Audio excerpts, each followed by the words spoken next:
All right, we're going to talk about Euler's method here, and this is how we use differential equations to approximate functions. And so the first thing that we need to do is kind of define Euler's method and the basic principles it's using.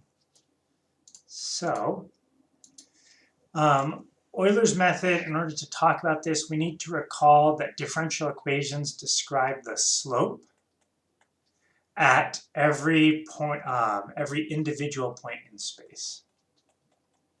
So that's what a differential equation does, is it describes the rate, or if it's a function, it describes the slope.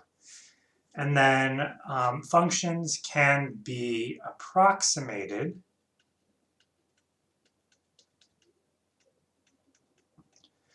using the derivative and assuming that it is close to linear for sufficiently small intervals.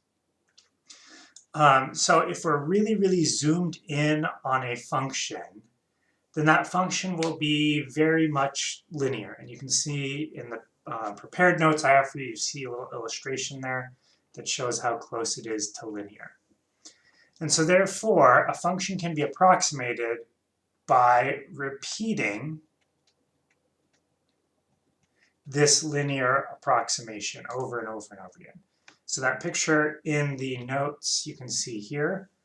So we see the function f of 1 over x, f of x equals 1 over x, and we see that, it's not linear, but if we zoom in really close, we see that it is actually very close to linear.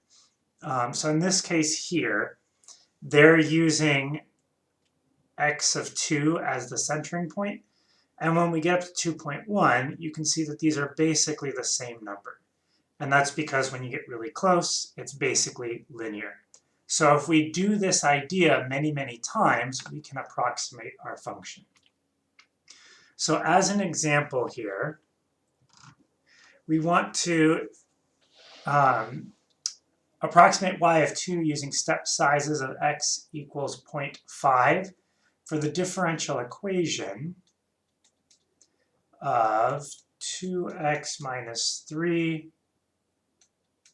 and we're starting at y of 0 equals 3, and then we're wanting to find y of 2. So the way that I like to do this, and there's many different ways, the way that I like to do this is to set up a table where I say my x value, my y value,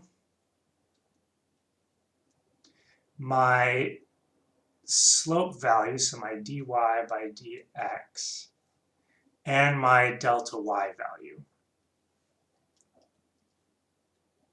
And so my starting x value is 0, my starting y value is 3, and we know that from right here. 0, 3 is our starting point.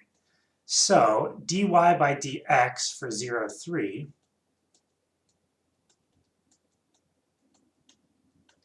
is equal to, if I plug in 0, 2 times 0 minus 3, which equals negative 1.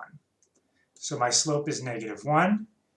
My delta y is equal to delta x times the slope, dy over dx.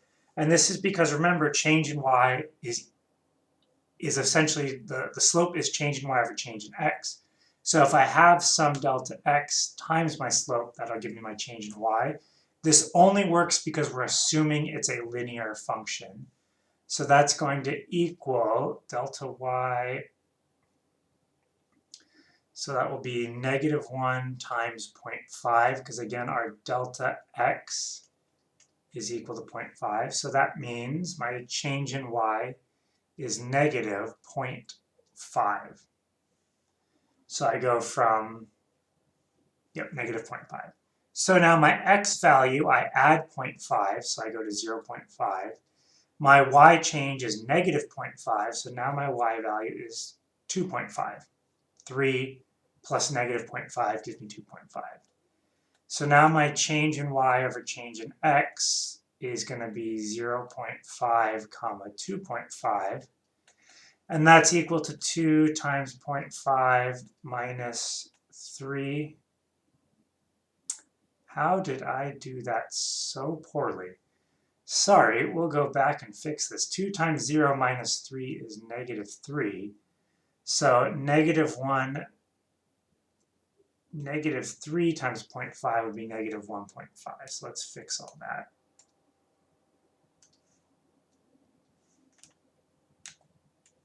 Oops.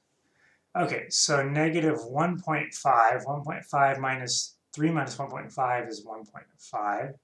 So this is 2 times 1. Sorry, that's not right. Clear all that out and try this again.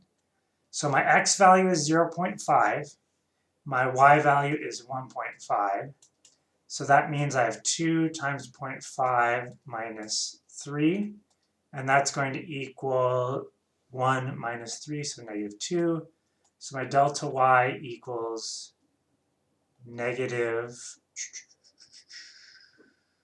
2 times 0.5, which will be negative 1. So my slope here was negative 2, my slope here was negative 3, and my change in y is negative 1. So now I'm at 1.5. The y value is now 1 minus 1.5, so 0.5. And that means my slope of 1.5 comma 0.5 will equal 2 times 1 minus 3, which will equal negative 1. So my delta y equals negative 1 times 0.5. So negative 1 times 0.5 is negative 0.5.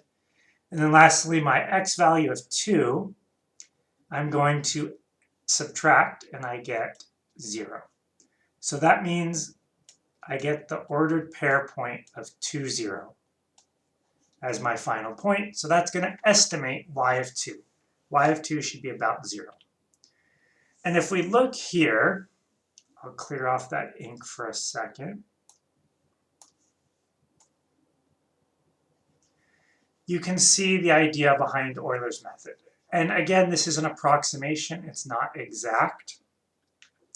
But you can see that we started at 0, 3, then we estimated 0.5, 1.5, then we estimated 1, 0.5, then we're going to estimate 0, 1.5, and 0, 2. That should be...